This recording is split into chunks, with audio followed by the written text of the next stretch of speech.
think the questioning and the talk moves help students to sort of say what's already in their brain.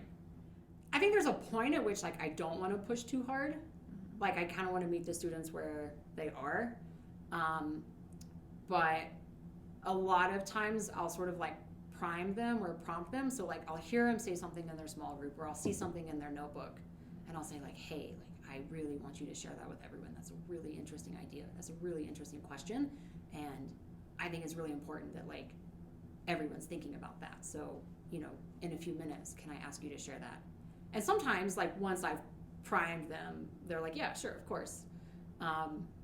'Cause like, you know, I think there's that trust that like I'm not setting you up, right? I'm not gonna ask you to say this so that I can embarrass you. Like I'm asking you to share it because it's a good idea.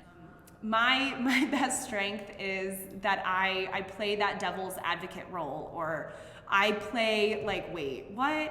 And it's to the point sometimes where kids are like, after class, like, Miss, like, you actually know the answer, right? Like, they check with me to make, you know, because they're like, are you messing with us? Or like, do you really know? Or do you really not know? And I think that's just the approach that I take.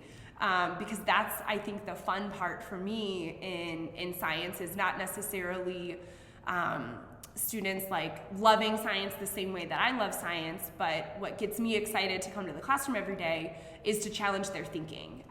And that's how I try to do it and build that culture of figuring out at the same time.